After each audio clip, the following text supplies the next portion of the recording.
lagi di Midnight Live. Oke, seperti janji saya tadi, pemirsa, saya akan mengundang salah satu narsum juga yang akan bergabung dengan Mas Haryo di sini ya, mantan kapten Timnas Futsal Indonesia, yaitu Kaisar Silitonga. Mas Kaisar, apa kabar? Baik. Mantan kapten Timnas Futsal loh ini. Ayo, silakan duduk, Mas Kaisar. Siap. Waduh, Mas Kaisar ini juga kemarin baru saja membawa Timnas Indonesia ya, jadi runner up di Asian Mini Football Nations Cup. Yap. Ini turnamen seperti apa? Mungkin bisa dijelaskan lebih jauh lagi, Mas Kaisar. Kalau turnamennya sih lebih familiar kayak sekarang kan orang-orang pada main mini soccer. Nah, kalau event resminya itu sebenarnya mereka ada yang 7 lawan 7, ada yang 6 lawan 6. Nah, event kemarin ini 6 lawan 6 ya di luar ekspektasi kita dapat peringkat 2 sih. Wush. Piala Asia ya? Asia. Piala Asia loh, luar biasa. Keren ya. Keren, Ini keren. persiapannya seperti apa dulu, Mas Kaisar? Kalau yang mini football persiapan mepet banget karena sebagian besar pemain udah ada yang udah pensiun di futsal, ada yang masih aktif, ada yang ex-nya Sintayong di U20 kemarin. Jadi ya kurang lebih sebulan kurang lah kita persiapan. Tapi kebanyakan memang mantan pemain futsal. Gitu? Yap.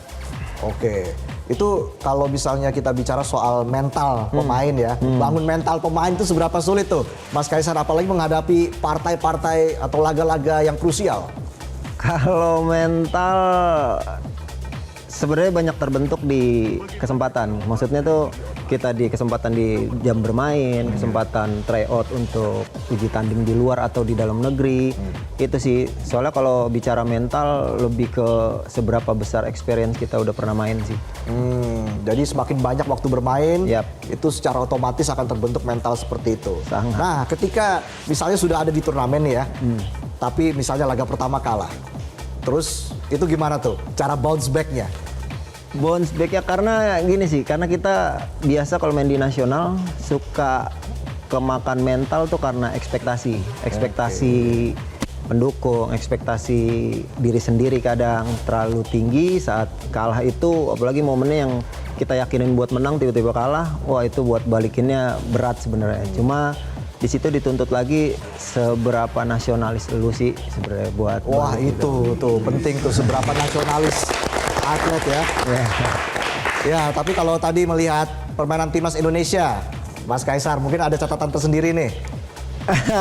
Sering terjadi juga di pertandingan tuh kayak gitu. Kadang kita ada momentum yang kita emang bagus, kita bisa bikin buat jadi unggul duluan atau emang kita bisa kontrol pertandingan. Saat momentum itu hilang, kadang biasanya emang sering kejadian juga jadi lawan yang bisa kontrol kita tuh. Oke, itu karena tadi ekspektasi yang berlebihan tadi, Iya.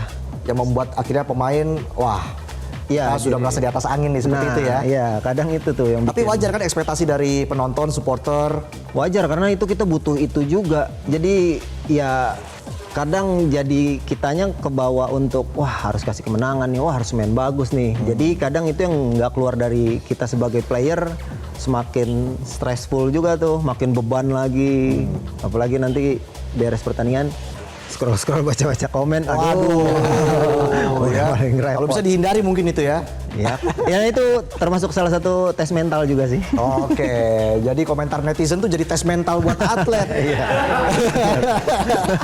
Bung Haryo, tapi kalau soal laga timnas tadi kan memang pasti banyak netizen yang berkomentar, mengkritik Patrick Kluivert. Anda melihat apakah memang permainan timnas Indonesia, pemain kita dalam posisi tertekan tadi?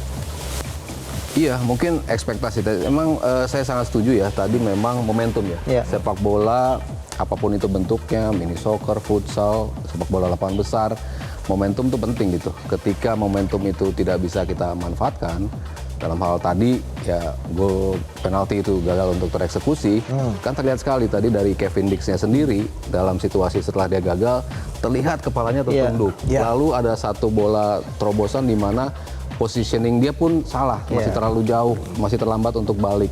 Itu ada efeknya ternyata terhadap pemain ketika momentum itu tidak berhasil diambil. Menurut Anda kenapa Kevin Dix yang mengeksekusi penalti tadi? Karena memang dia punya rekor 100% dalam eksekusi penalti. Bersama Copenhagen dia nggak pernah gagal melakukan eksekusi penalti. Entah itu di Liga Denmark, entah itu di Liga Eropa, entah itu di Champions League kualifikasinya, dia selalu kalau penalti pasti gol. Jadi pas tadi yang ngambil siapa ya kira-kira? Begitu yang ngambil Kevin Dix, oh wajar. Di kepala saya melihat, oh ini pemain punya 100% conversion rate dari sebuah penalti gitu. Tapi artinya memang tekanannya sangat besar dong. Ternyata ketika berseragam Garuda beda mungkin expect ininya ya, atmosfernya beda juga. Bebannya juga dan dia kan belum pernah merasakan itu. Ketika satu stadion tadi lebih banyak merahnya ya dibanding kuningnya. Artinya pasti harapan publik bola ini gol gitu. Dan tadi ngelihat Matt Ryan sedikit membaca ke kiri, dia melihat kayaknya kipernya mau jatuh ke kiri, gue tambahin power dikit untuk bisa bola itu ke atas gitu. Tapi ternyata kelebihan sedikit powernya sehingga membentur tiang. Ya kalau penalti kan 50% sukses, 50% gagal gitu. Nah kita kedapatan yang 50% gagalnya. Jadi ya kegagalan untuk mendapatkan eksekusi itu, momentum itu yang akhirnya berbuah berbalik Australia yang akhirnya bermain cukup tenang. Mereka bisa enjoy lah dalam mengeluarkan bola, operan-operan one touch-nya mereka begitu enak untuk mereka mainkan, dan itu yang akhirnya membuat kita semakin kenapa jadi begini sih, kenapa jadi mereka yang ini, mereka dapat gol kedua dengan mudah. Betul. Itu yang akhirnya membuat mentality itu sulit untuk bisa bangkit. Kayaknya gampang betul kebobolan tadi ya timnas Indonesia. Mas Kaisar melihat apakah momentum gagal penaltinya Kevin Dix itu memang yang membuat akhirnya satu tim menjadi down? Kalau satu tim jadi down enggak sih, karena masih keren banget ngeliat si Ole sama si Verdong sih top banget. Masih itu seneng tuh ngeliat mental kayak gitu tuh. Oke. Ya, masih ada. Cuman mungkin beberapa pemain ya lose konsentrasi. Ya di pertandingan emang sering kejadian kayak gitu sih. Tinggal gimana bisa seperti itu kontrol. ya? Udah pasti sering. Biasanya arahan dari pelatih seperti apa tuh? Ya kalau di futsal karena mungkin jarak lapangannya agak dekat, bisa time out juga, masih bisa di reset tuh. Tapi kalau di sepak bola kan agak susah tuh, karena kan harus mungkin untuk instruksi lebih lanjutnya mungkin di second half kan. Jadi ya agak susah sih. Yang menjadi pertanyaan juga lini tengah dari timnas Indonesia tuh. Kok bisa keteteran, transisinya juga sangat lambat dari menyerang ke bertahan ke menyerang, Bu Aryo. Iya, ketika komposisi walaupun tadi misalnya dibilang 4 back, tapi kayaknya tadi lebih kelihatan 3 back ya. Lebih 3, lalu wingnya ada si Dean James sama Kevin Dix gitu. Ketika komposisi 3 back, ini kan komposisi yang sangat rigid ya, maksudnya lu nggak boleh ada kesalahan sama sekali, jarak lu nggak boleh kejauhan sama sekali. Ketika ada bola transisi, ketika ini jaraknya kejauhan, ya itu yang terjadi ketika gol kedua mereka. Sementara ketika ada transisi kan the first defender lo siapa di depan tuh yang harusnya menutup dulu, menyaring dulu bola sebelum datang ke lini tengah. Lini tengah lo siapa untuk bisa menahan lagi sebelum itu bola sampai ke lini belakang dan juga akhirnya berhadapan dengan kiper. Nah, tadi tuh kurang berjalan sistem dari transisi menyerang ke bertahan itu. Mungkin chemistry-nya yang belum terbangun karena ya tadi nggak ada persiapannya sangat minim ya. Dan kita lihat juga Patrick Kluivert beberapa kali makan nasi padang kan ya. Kenyangan. Makannya nggak bareng pemain soalnya. Oh iya. Jadi nggak bareng asisten pelatih ya. Kalau bareng pemain mungkin chemistry-nya lebih dapat gitu ya. Lawan Bahrain optimis nggak, Bung Aryo? Optimis. Yakin nih? Yakin, harus yakin. Karena kan saya bilang in order untuk kita lolos peringkat 3-4. Karena saya dari awal saya nggak bermimpi untuk peringkat kedua. Karena to be true lah kalau kita langsung dalam percobaan pertama langsung kita bisa lolos ke Piala Dunia tuh kayaknya mimpinya terlalu tinggi gitu. Ya walaupun kita memang harus bermimpi tapi realistisnya di 3-4. Lalu seiring berjalannya waktu kan poinnya jadi mepet-mepet nih. Jadi kayaknya ada kesempatan nih ke posisi kedua. Tapi saya tetap melihat kayaknya 3-4 yang lebih realistis sih. Syaratnya apa? 3 pertandingan home kita dimulai dari Arab Saudi, lalu Bahrain, lalu China. Ini harus kita ambil. Perkara kita kalah sama Australia, perkara nanti kita kalah lagi sama Jepang. Tapi selama 9 poin ini kita dapat, 3 udah kita dapatkan lawan Arab Saudi, ya tinggal 2 lagi. 2 ini dapat, yakin kita ada di peringkat 3-4 dan maju ke round 4. Jadi harus bisa move on ya. Harus. Dari STY sudah bisa move on, dari laga melawan Australia juga harus bisa move on ya. Kalau nggak bisa move on kan ya mandek gitu kan. Semangat dong penonton. Mas Kaisar, proyek terbesar ataupun pertandingan-pertandingan yang akan dijalani pada tahun ini seperti apa, Mas Kaisar? Kalau untuk mini footballnya sebenarnya liganya kan baru mau digulir di tahun ini nih. Baru tahun ini? Baru tahun ini. Sebenarnya makanya kita bentuk FSMI bentuk timnasnya dulu untuk mengenalkan sih sebenarnya. Ada loh event Asianya, ada event dunianya gitu. Sebenarnya ada event dunianya di bulan depan, cuman karena kita baru terdaftar kemarin dan ya kaget juga sih mereka kita bisa dapat peringkat 2, makanya pada nanyain wah sayang kalau nggak ikut Piala Dunia, cuman ya karena regulasi kita harus mungkin next event lah di Piala Dunia. Itu yang di mini football. Kalau untuk yang di futsal ini selama ini kan beres kemarin mutusin untuk udah cukup buat di futsal, coba buat bantu-bantu aja di belakang layar, dipercaya buat jadi manajerin tim Cosmo yang terdaftar di liga sekarang sih, Cosmo JNE itu. Jadi ya bisa mungkin lah. Tantangan terberat yang pernah dihadapi oleh Mas Kaisar? Tantangan terberat 2 kali operasi. Wow, 2 kali operasi di bagian apa aja Mas? Lutut dua-duanya, lutut kanan. Lutut kanan? Iya, ACL meniskus, sama kedua yang meniskus cartilage. Cartilage itu tempurung belakangnya ada keretakan. Dan itu harus balik main lagi. Ya itu sebagai tantangan terberat sih. Lumayan sulit tapi akhirnya bisa. Penyebabnya apa itu? Dulu sih karena mungkin katanya fatigue, kecapean, dipaksa terus, beres timnas liga, akhirnya kena di antara klub AFF, kena itu operasi 6-7 bulan balik main. Kena lagi tahun berikutnya, kena lagi. Waduh. Itu agak sedikit lebih lama, hampir 9 bulan.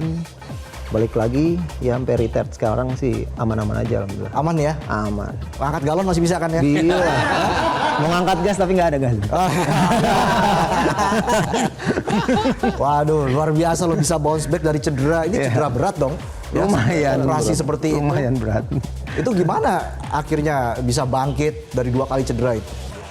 Lebih ke motivasi pengen nunjukin ke junior atau teman-teman yang lain kalau ini nggak mutus semangat buat balik lagi main sih sebenarnya. Karena sebagian besar teman-teman tuh ada yang udah operasi, ya udah lewat gitu aja. Jadi pengen nunjukin aja sebenarnya, pengen nunjukin kalau ya harus bisa survive sih. Gimana mentalnya? Harus bisa survive ya. Di hidup ini kita harus bisa survive ya. Kalau enggak mandek lagi. Bung Haryo, ini laga melawan Bahrain akan laga yang sangat krusial, laga sangat penting ya. Betul. Apakah ini akan menentukan nasib Kluivert di laga Bahrain ini? Udah rame pasti itu ya. Iya. Kluivert out. Itu dia makanya. Tapi balik lagi kurang adil sih sebetulnya kalau kita langsung menjudge seorang pelatih dikasih 4 pertandingan yang super penting, super krusial untuk langsung bisa mendapatkan hasil gitu. Dan terlalu banyak investasi yang sudah ditanamkan oleh federasi gitu dengan begitu banyaknya asistennya, begitu banyaknya tim kepelatihan ini. Ya. Kalau sampai dia dipecat kan terlalu besar lah. Kita nggak belajar dari Arab apa? Mencat pelatih di tengah jalan, akhirnya kalah. Kita kejadian seperti ini. Gimana Bung Haryo? Itu kan yang menjadi pertanyaan. Maksudnya pelatih sebelumnya on the track untuk menuju peringkat 3-4, bahkan bisa mencuri kedua. Kenapa harus diganti? Itu kan pertanyaan pertama. Cuman kan ingin merubah gaya permain, udah terlihat perubahannya, tapi hasilnya belum. Ya itu harus kita tunggu sih. Masih percaya proses dong berarti Bung Haryo? Mau nggak mau. Mau nggak mau. Mau nggak mau. Proses terus ada yang nyaut. Oke lah Bung Haryo, Mas Kaisar ya, sukses selalu ya. Amin. Atas segala apa nanti turnamen yang dihadapi. Semoga sehat selalu Mas Kaisar, Bung Haryo juga sehat selalu ya. Terus memberikan kritis kepada timnas kita ya, agar tidak ketinggian ekspektasi dari masyarakat juga. Terima kasih Bung Haryo sekali lagi dan juga Mas Kaisar. Pemirsa, kami akan kembali saat lagi dengan sejumlah informasi lain. Tetaplah di Midnight Live.